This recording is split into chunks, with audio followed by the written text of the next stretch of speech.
150 kilometre से ज्यादा लंबाई के हाईवे बनेंगे और इस पर 11,000 करोड़ रुपए से भी अधिक का खर्च किया जाएगा।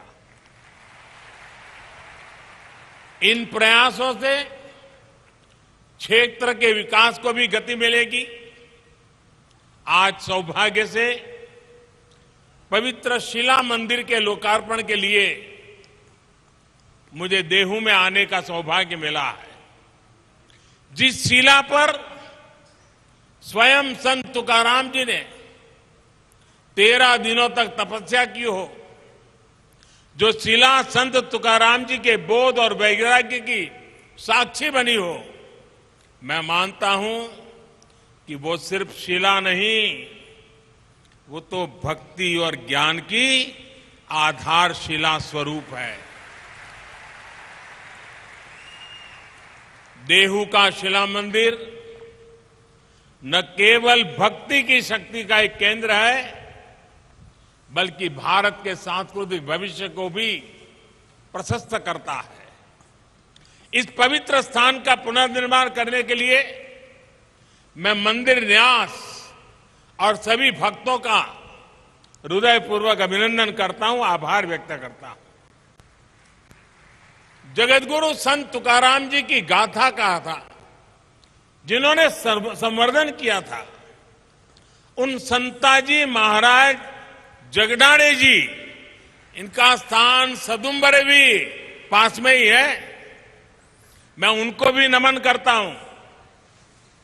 साथियों, इस समय देश अपनी आजादी का अमृत महोत्सव मना रहा है।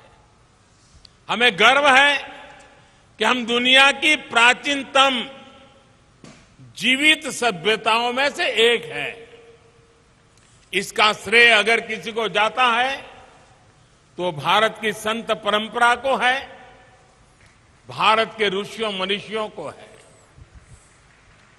भारत शाश्वत है क्योंकि भारत संतों की धरती है। हर युग में हमारे यहां देश और समाज को दिशा देने के लिए कोई न कोई महान आत्मा अवतरित होती रही है। आज देश संत कबीरदास की जयंती मना रहा है।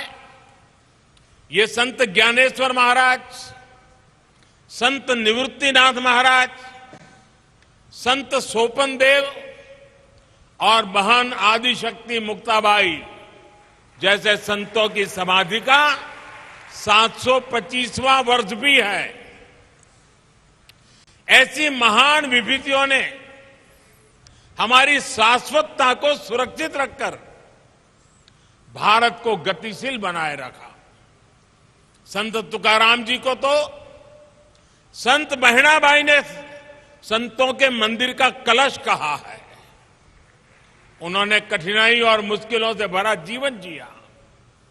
अपने समय में उन्होंने अकाल जैसी परिस्थितियों का सामना किया। संसार में उन्होंने भूख देखी, भूखमरी देखी। दुख और पीड़ा के ऐसे चक्र में जब लोग उम्मीद छोड़ देते हैं, तब संत तुकाराम जी समाज ही नहीं बल्कि भविष्य के लिए भी आशा की किरण बनकर उभरे। उन्होंने अपने परिवार की संपत्ति को लोगों की सेवा में समर्पित कर दिया। ये शिला उनके उसी त्याग और वैराग्य की साक्षी है। साथियों, संत तुकाराम जी की दया, करुणा और सेवा का वो बोध उनके अभंगों के रूप में आज भी हमारे पास है। इन अभंगों ने हमारी पीढ़ियों को प्रेरणा दी है। जो भंग नहीं होता, जो समय के साथ शाश्वत और प्रासंगिक रहता है, वही तो अभंग होता है।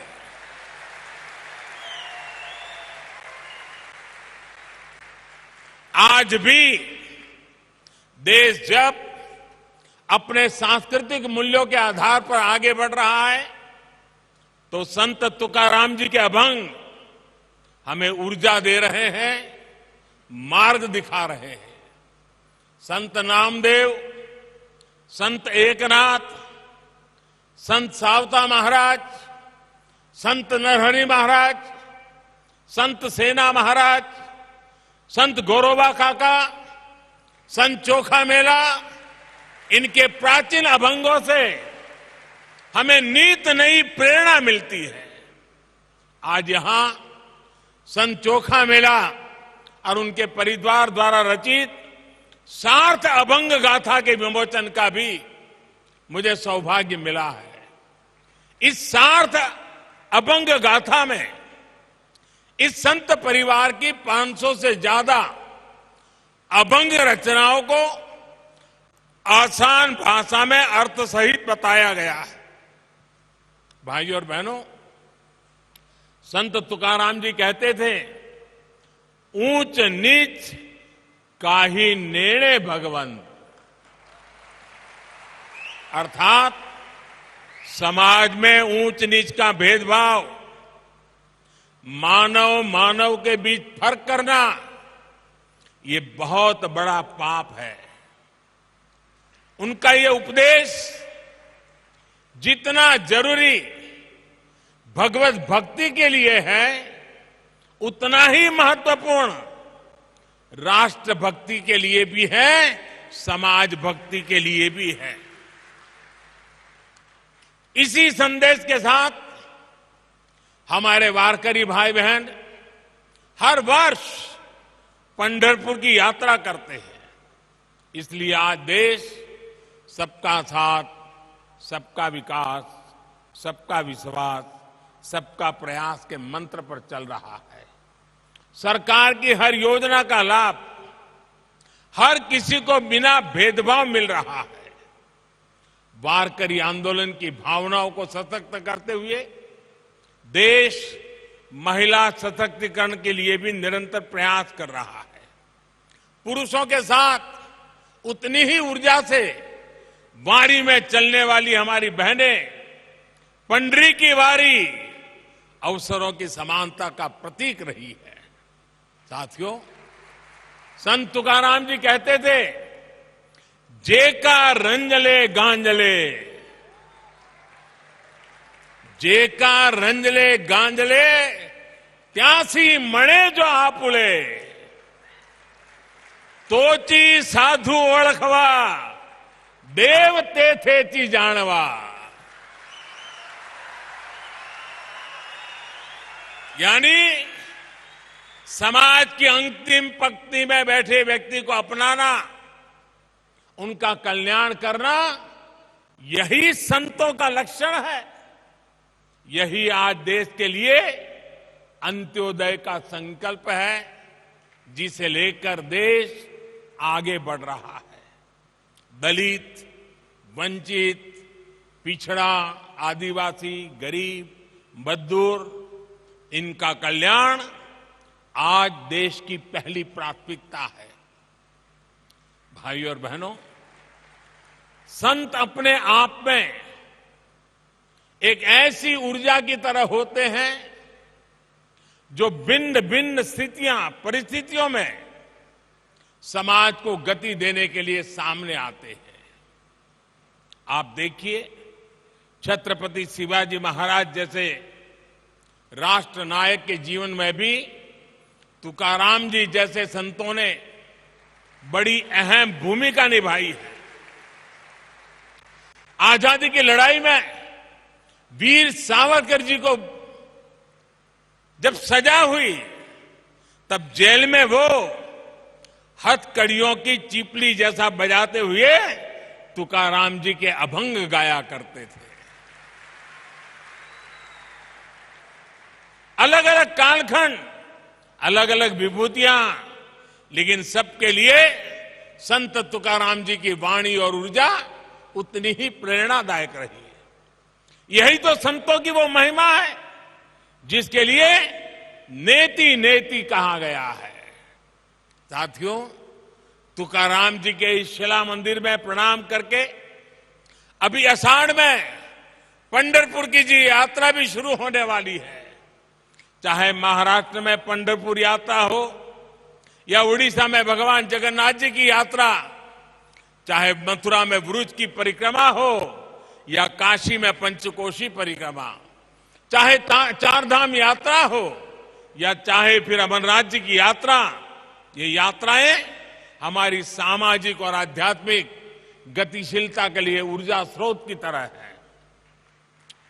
इन यात्राओं के जरिए हमारे संतों ने एक भारत श्रेष्ठ भारत की भावना को जीवंत रखा है।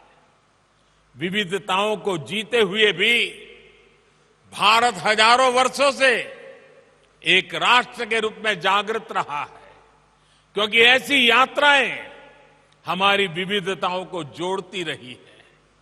भाइयों और बहनों, हमारी राष्ट्रीय एकता को मजबूत करने के लिए आज ये हमारा दायित्व है कि हम अपनी प्राचीन पहचान और परंपराओं को चैतन्य रखें।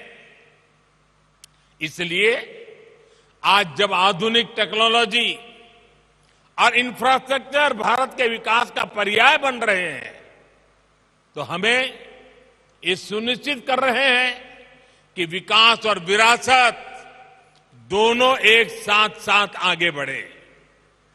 आज पंढरपुर पालकी मार्ग का आधुनिकीकरण हो तो चार धाम यात्रा के लिए भी नए हाईवे बन रहे हैं।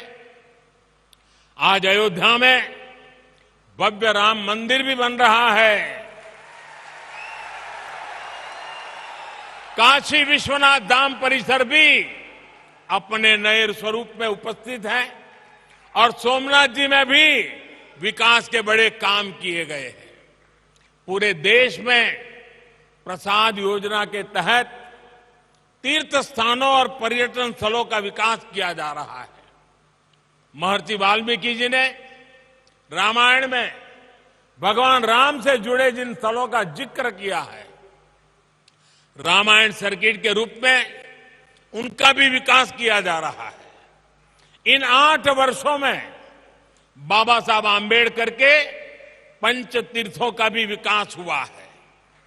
चाहे महू में बाबा साहेब की जन्मस्थली का विकास हो, लंदन में जहां रखकर वो पढ़ा करते थे उस घर को स्मारक में बदलना हो, मुंबई में चैत्य भूमि का काम हो, नागपुर में दीक्षा भूमि को अंतर्राष्ट्रीय स्तर पर विकसित करने की बात हो, दिल्ली में महापरिनिर्वाण स्थल पर मेमोरियल का निर्माण हो, ये पंचतीर्थ नई पीढ़ी को बाबा साहब की स्मृतियों से निरंतर परिचित करा रही है। साथियों, संत तुकाराम जी कहते थे, असाध्यते साध्य करीता सायास, असाध्यते साध्य करीता सायास, कारण अभ्यास तुकामणे। अर्थात अगर सही दिशा में सबका प्रयास हो तो असंभव को भी प्राप्त करना संभव हो जाता है। आज आजादी के 75वें साल में देश ने 100% लक्ष्यों को पूरा करने का संकल्प लिया है। देश गरीबों के लिए जो योजनाएं चला रहा है, उन्हें बिजली, पानी, मकान और इलाज जैसी जीवन की जीने की मौलिक जरूरतों से जोड़ रहा है। हम उन्हें 100% लोगों तक पहुंचाना है।